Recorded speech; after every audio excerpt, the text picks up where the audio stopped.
Hello, everyone, and welcome to another episode of the Unplugged Woodworkers podcast.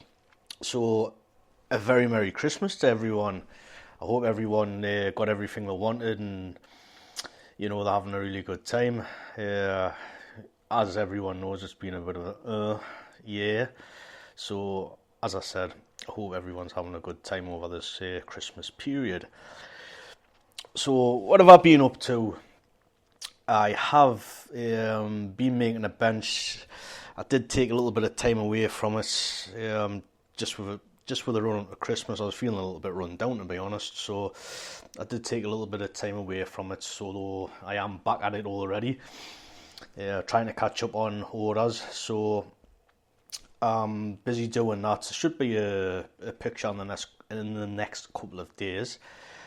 I did also last week do a draw knife video, basically showing how I sharpen a draw knife with axe puck. The other day I did release a video about Japanese saws.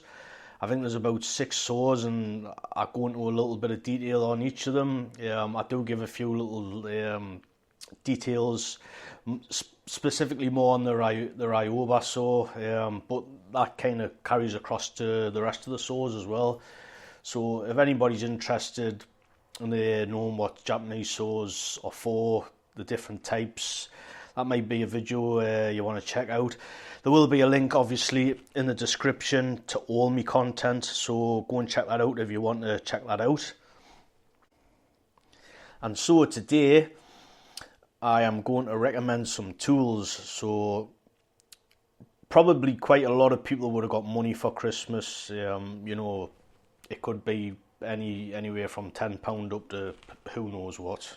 So I have compiled the list of some of the tools I have got, some of the tools that I use on a regular basis. A lot of these I use on a day-to-day basis. There's a couple that I don't, but I still find them very useful. And we'll have things ranging from about £7 up to £150. So I didn't really want to go like anything above that, because obviously I know there's a lot of people there haven't got that sort of money just with everything that's going on in the world at the moment. But for the sake of, you might have a bit of Christmas money, spare £10 or a spare £20, So I have tried to go in between everything, all the prices. And as I said, these are things that I do own and that I think are a really good buy. A little disclaimer, some of these links are affiliate links to Amazon. So if you do purchase through these, I will get a little kickback, and some of the links aren't affiliated. I will obviously let you know in the description which links are affiliated and which links aren't affiliated. So I'm going to kick off with Ryoba saw. So anybody that follows us on social media, on YouTube, whatever, will know that I hold these saws in very high esteem.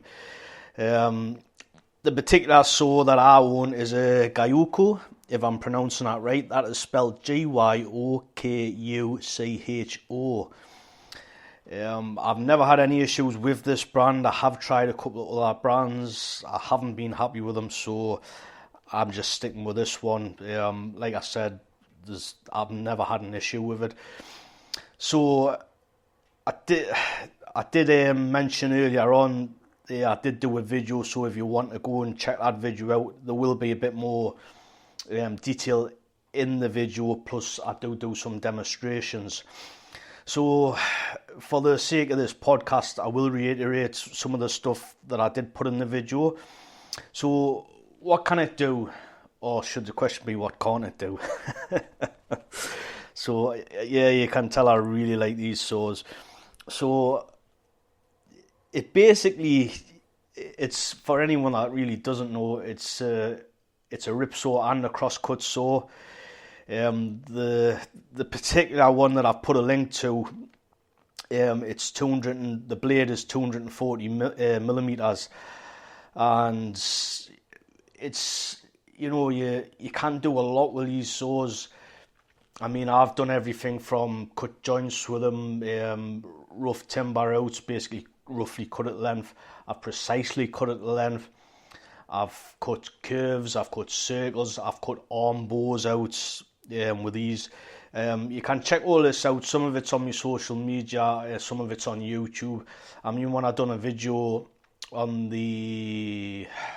what did I do a video on? On the Welsh stick chair, I actually cut the arm bow section out with my Ryoba saw. So it kind of goes to show you that they are pretty versatile. So, they do flex. Another thing I like about these saws is the handle will actually take about 3 or 4 blades. So same again, I did show this on the video, but these blades, I mean, there's different gauges, plus you've got the big guy. I think the bigger blade's about, I think it's 300 millimeters, and the handle will take this saw. So this 300 millimeter one, that was sold to me to be a resource saw. So it is what it says. It's a resource saw, and it does it very, very well. So as I said on the video, I was resawing 170 millimeter wide boards.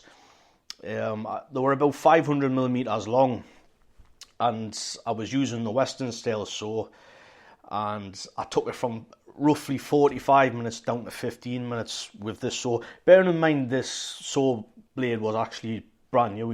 If you've used it a few times, obviously it's not going to perform as well. But just to give you an idea, it shaved a lot of time off. So even if you just buy the Ryoba saw, and at a later date you wanted to add, like some more blades, you could do that. So that's what I really like about that saw. So the price of the saw is $29.54. So I'm not sure what that would be over in America or other places in the world, but yeah, for me it's worth every penny. I feel everyone should at least have one, or at least give one a go. Next on the list is some countersinks. So these come in a set of 4, and out of the 4 of them, I only used 2 of them. So I think these are more geared towards metalwork rather than woodwork, although obviously they do work with wood.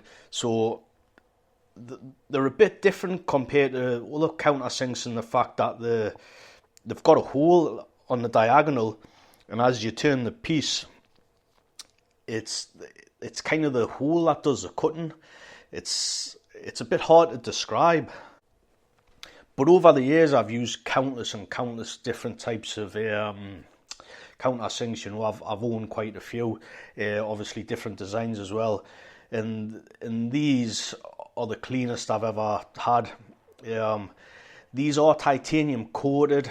I've had them for such a long time now. Obviously, I still do use screws here and there, depending on the furniture I'm making.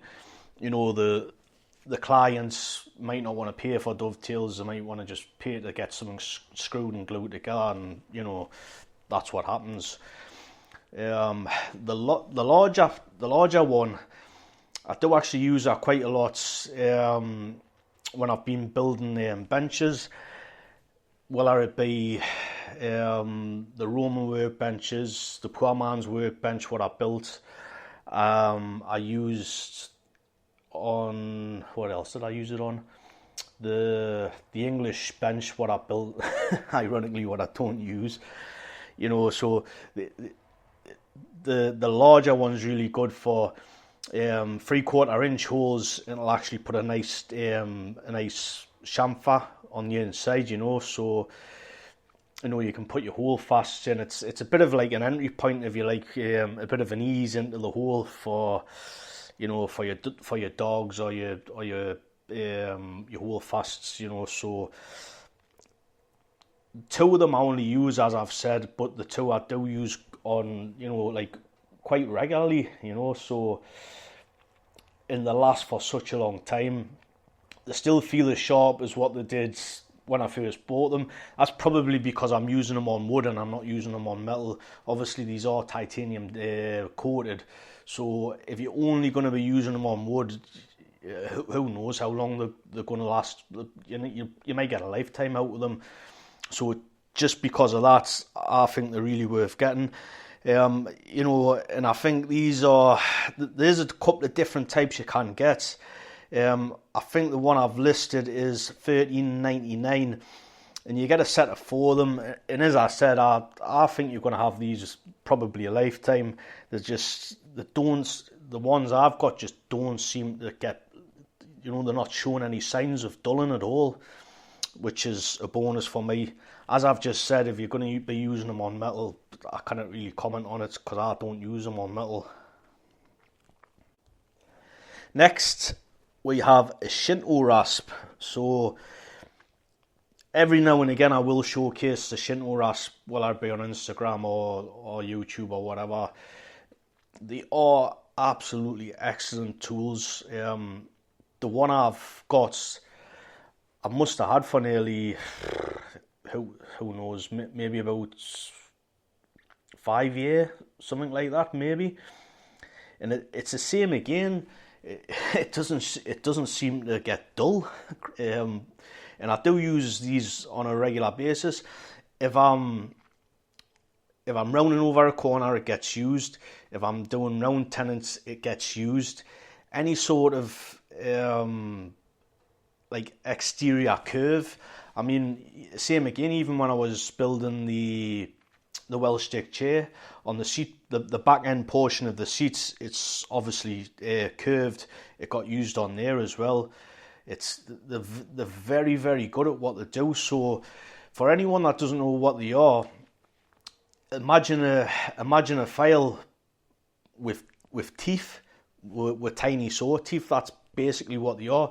One side's pretty coarse and the other side's a bit finer. So when I'm using them, if I'm rounding over any sort of corner, I'll most likely use the harsh side, then the finer side, and then go to a file and maybe some sandpaper after that. And it takes, I can round over a corner in minutes. I literally do mean minutes. I'm not talking like 10 minutes. I'm talking like 2-3 minutes. That's how quick these work. Highly, highly recommended. This is one of my favourite tools, one of my best buys. The one I've listed is £22, and as I said, I must have had it for nearly 5 years. It's got to be somewhere in the region of 5 years. These are absolutely great tools. I'm not overly sure how long it's going to last, but as I said, it just doesn't seem to be going dull. And if you look at any of my Instagram, if you look at a number of my Instagram posts or me YouTube videos, you'll definitely see this cropping up again and again. It is one of my go-to tools for shaping. Very recommended. Next, we have the Anarchist's Design Book. So there's probably going to be a lot of people that have already read this or seen it or heard about it. For me, it's probably my favourite book, woodworking book anyway. There's a lot of good designs in it. There's a lot of good information. It's really good for beginners, but me personally, I think it's good all the way across the board. It doesn't matter if you're intermediate or you're an expert. I still think you'll get something from it. That's my personal opinion. It's been very influential to me, I must admit. When I read it, I was cutting dovetails at the time, and the dovetails I were cutting were quite good. My personal opinion, So, I wouldn't say I was an expert then. I wouldn't say I'm an expert now, but I could have maybe classed myself as maybe intermediate, possibly. And I read it, and I still learn from it. it kind of comes across as a bit beginner like, but I really don't think it is, and I really like the philosophy, because Chris Schwartz's philosophy is like he believes, if I'm remembering correctly here, he kind of believes that you should be able to build all the furniture, in your house. Anything you need to build out of wood, you should be able to do it yourself. And in this book, he tries to give you the tools and the knowledge, to do that. And I personally think he's done a good job of it. I would happily buy the book again. I would happily buy the book to give it to somebody as a present, not an issue. There is an expanded version now. I believe this has, I think it's got somewhere in the region of four new projects. I could be wrong. It might be more. I do believe he added a stake chair, like kind of a Welsh stick chair. He added another chair, I forget the name of it now, and he added a 5-boarded bench with a shelf. I'm sure there's some more. I can't really think off the top of my head, but it's an extremely good book, and even now I still go back to it occasionally. I will flick through it, and I always get new ideas from it. I mean, again, anybody that follows us on social media will see the table that I've just done, the table of death. Yeah, that one, that's the table that causes just so much hassle. Nothing kind of went right with it. But that table is actually based off one of the tables in his book, the work table. Obviously, I just refined it a little bit. I rounded the corners. I added like a nice chamfer to it, and I added a bevel to either end of the stretchers, which I think just sets the whole thing off. But just to give you an idea, it's some really good projects in it, and that's, as I said, it's one of my favourite books. I'd highly recommend you get that. It's absolutely great. And the price of that is £45. That's here in the UK. I have no idea what it is in North America or anywhere else in the world. That's from Classic Hand Tools. So I'm surmising in North America, you're probably going to be ordering straight from the Lost Art Press, most likely.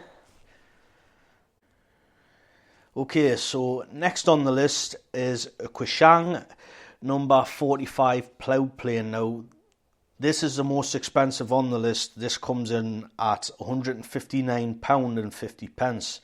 So, yeah, Santa would have had to have been good to you for you to get this one. But this is one of my favourite tools as well. It's very well machined. It works flawlessly. It's absolutely tiny as well.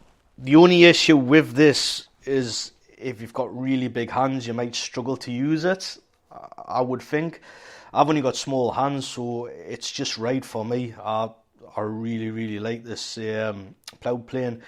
So it's supplied with 8 blades. You've got 3mm, 6mm, 9mm, 12mm, and then you've got the imperial equivalents, 4 imperials to match, because they are slightly different sizes. So I think that's really good. I mean, you also get a kerf saw as well, if you want to do some resawing, and you also get a removable American Cherry sub fence with it as well, so you don't even have to bother, putting a sub fence on it, or making a sub fence basically, which is quite cool. What can you do with it? You can do a lot with it. I mean, you've got rebates, you've got grooves, you've got tongue and groove. You could easily do some tongue and grooved if you want to, and obviously you can put a kerf all the way around a piece of wood for resawing. and it's so small, and as I said, it's very well machined. A lot of these Quengshan planes are quite good. I think I've got maybe four of these types of planes. I'm not going to go into the other planes I've got by Kushang, but I will say that they are well machined. They are good. I personally think they're worth the money. It's if you get one of these planes, the kind of like a cheap version of a high-end plane, if you like. I really like them. I would have no hesitation in recommending them to anybody at all. And this is available from Workshop Heaven. I'm not affiliated with Workshop Heaven, but as I've said in other podcasts and wherever else I may have wrote it down on social media, very good company, never had no issues with them, and it's a great resource for hand tools. They do deliver worldwide, but there's an issue getting these plough planes delivered to North America. I did actually look into this, and it was something to do with fair trade or something like that. But basically, they don't want anybody else selling these planes in North America, because it's going to kind of like take away from the American economy, if you like, which I totally agree with. But you can't actually get these planes in America, so I don't understand the logic behind it.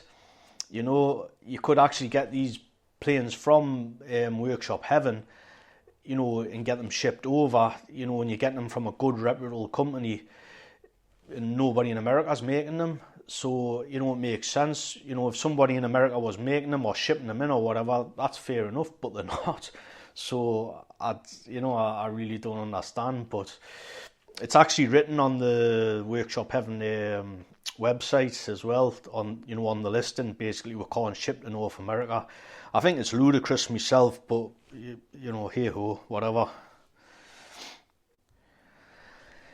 Next, we have a Spear & Jackson Skewback panel saw.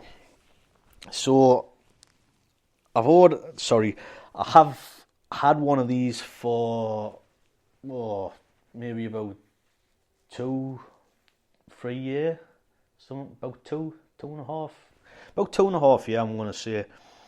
So, this was originally recommended by Paul Sellers. I believe on one of Paul Sellers' videos. They are a good saw.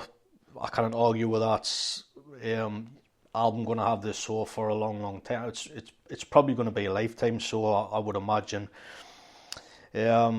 Obviously you can resharpen these, so that's an added bonus.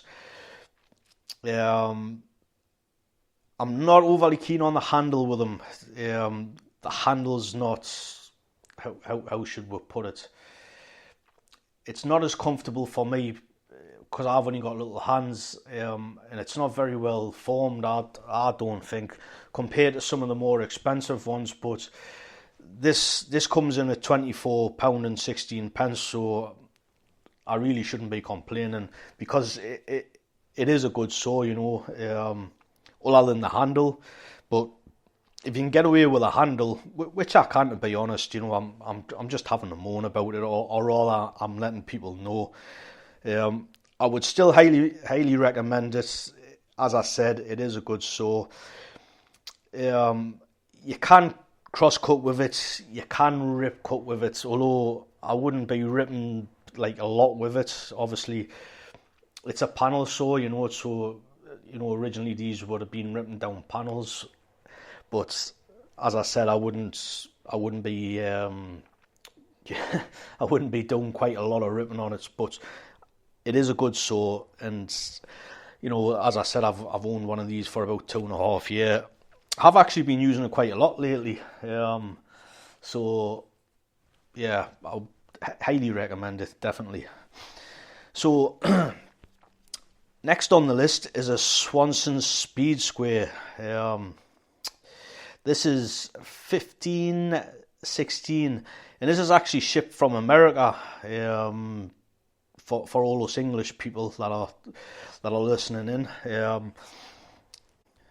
Some of you might be wondering what I'm doing with the Swanson Speed Square. You typically wouldn't really associate this with finer woodworking. When I mention Speed Square or you hear Speed Square, you'd probably think, like kind of like construction, like a building site, like rough joinery, if you like, frame constructions, where it typically is used. I mean, I don't really recall, seeing one of these on a building site now. Obviously, for those of you that have listened in previous podcasts, I scaffolded for 21 years, so, I'm no stranger to building sites. But I can honestly say I don't think I've ever seen a Speed Square on site here in England. I just haven't seen them. I'm not saying nobody doesn't use them in England. It's just I personally haven't seen them, and I've been on a lot of building sites, over the past 21 years. But I really like them. What I use them the most for, two things I use them the most for is to find angles. So if anyone hasn't used one of these, they've got quite a lot of information on these little tools. So it's basically like a triangle shape. You've got 45 degrees and then you've got your 90 degrees. So you can actually pivot these off the edge of a board, and you'll have your degrees or your numbers, and you can basically set just about any angle you want, up to 90 degrees. So that's how I find out all my angles now. I don't bother with anything else. It's just quick, it's easy. The other thing I use it for is when I'm marking out boards, say I've got 2 or 3 boards glued together, or even 4 boards. I'll get me meter ruler, and I'll get the Speed Square, use the Speed Square and the ruler in combination to basically make a longer square. Again, it's quick, it's easy, and I've been doing that for some time now, and I absolutely love the Speed Square. It did come in really handy when I was building my shed as well. I don't tend to do a lot of construction like that, although I do actually enjoy like making structures. It's always been a bit of a thing for me to be able to build my own house. Whether that be a tiny house or an actual real house, obviously a wooden construction, like a wooden frame construction, it's always something I wanted to do. That's kind of on my bucket list to do. I'm not overly sure if I'll get to do something like that. I mean, even if I was to do it for somebody else, I think I would really enjoy it. But one of these Speed Squares comes in really handy like that. I mean, it's actually going to come in really handy if you're using a skill saw. I've seen a lot of people, more so in America, obviously on videos and YouTube videos and whatnot, and they'll use the Speed Square for a straight edge while they're using the circular saw, the handheld circular saw. So, if you're using a circular saw, it potentially could be good for that. But I really like them, and I use it quite often. I don't use it for finer things, I must admit. But the two what I've just said to you there, the two examples that I've just given, I use them all the time. Again, anybody that follows us on social media knows I do quite a lot of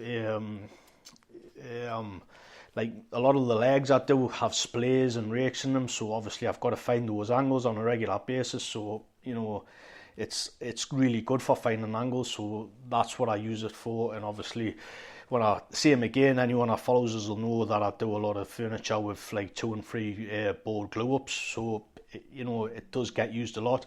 For me, it mightn't be for everybody, but these are just my 2 recommendations, what I find really helpful. So this one comes in at £15.16, and it is from America.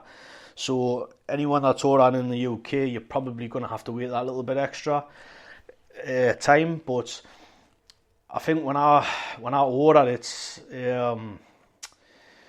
it took about, I think it was somewhere in the region of about 2 weeks. So, as long as you're not in a rush for it, there's no issue, is there? So next we have another square. Now this is a combination square, and this is a small combination square. This is 150mm, and this is a Bahco one. So I absolutely love this. As I said, it's 150mm. The reason what I like it so much for is that obviously when you're squaring round material, it's just great. When you're going on the thinner edge of the material. Say you're doing a 170mm board, you're squaring round that, and obviously then you come to the side, and the thickness of the board's like 20mm, 21mm. So I personally find, and I stopped doing this a very long time ago. I personally found that when I was using, I've got a Stanley combination square, and it's that's 300mm. So I found it was just awkward. I was putting it on, and I was getting my knife or my pencil, and I would always, just with it being that little bit heavier, and it was just awkward. And it would drop, and I would lose my place, and it was just frustrating. So I just stopped a long time ago. I stopped using bigger squares to do edges, to square round edges. So I purposely went online to find something smaller, and this is the first thing that basically come up. It's a Bahco. Bahco is okay. I suppose it's it's still got the modern touches to it, which some of the modern tools aren't too great, but I can't really see anything bad about it, because I haven't had no issues with it. It's totally fine. It does what I want it to do. One thing I do like about this, or a couple of things I like about this, first of all, the colour. It's bright orange.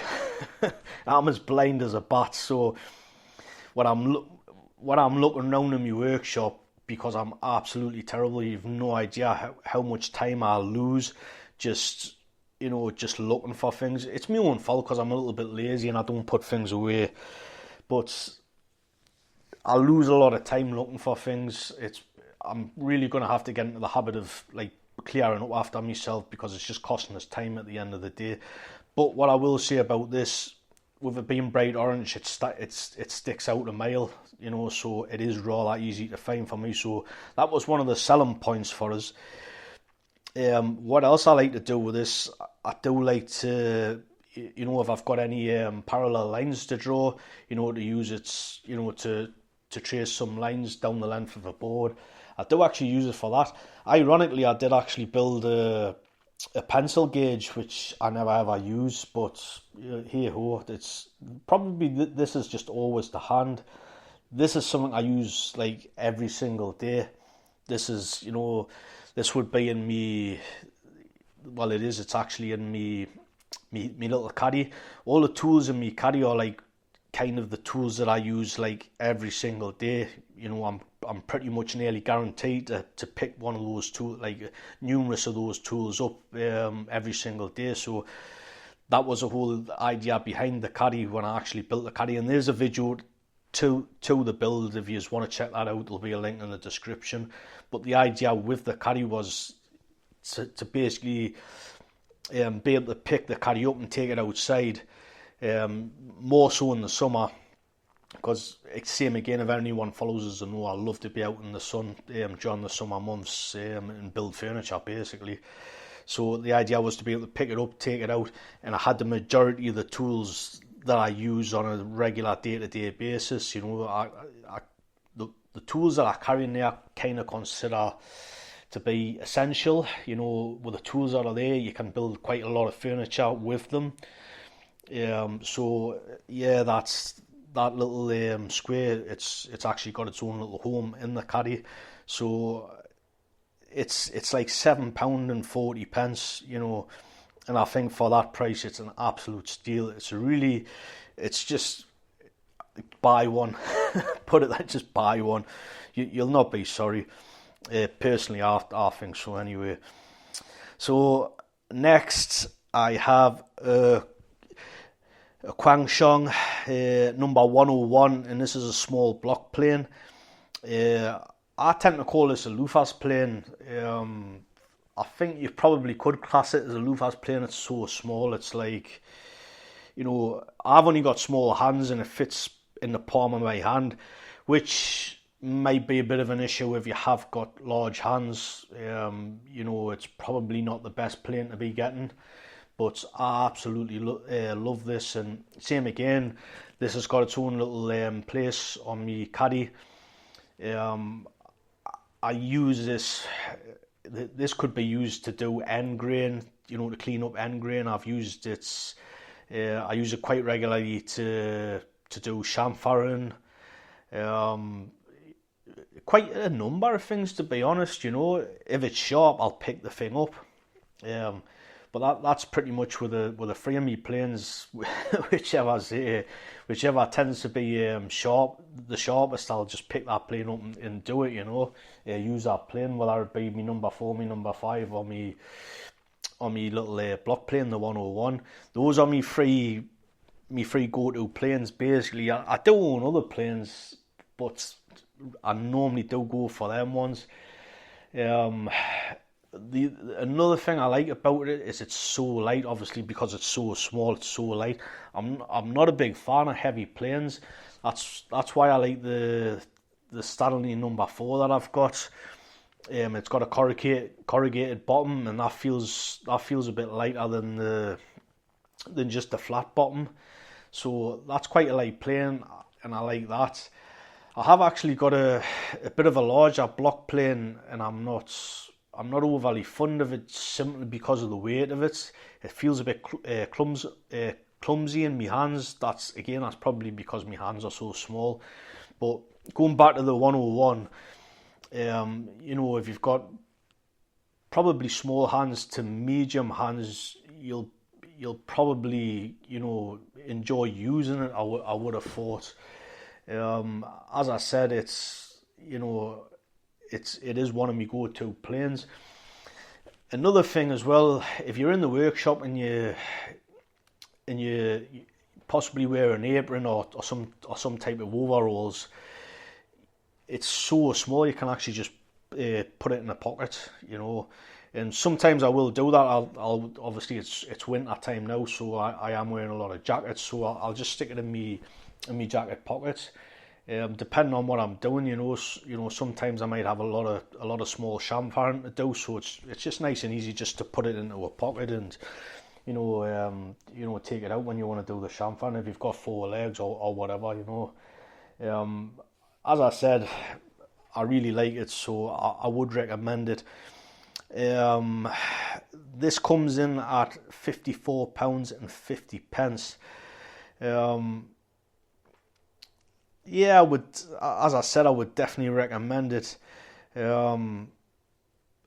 With all of these tools, it mightn't be for everybody, but I would give them some consideration and give them a look over. Like I said, I use these day in and day out, but obviously I'm aware that there is a number of people that follow us that still use machines, so some of these might be obsolete.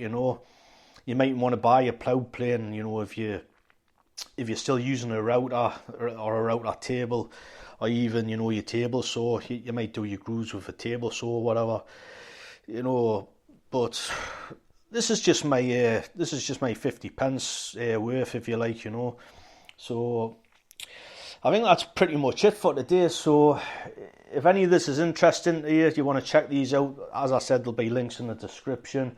If you want to have a look at some of my videos, what I've been talking about on YouTube, there'll be a Linktree link. Click on that and that'll take you to all my content.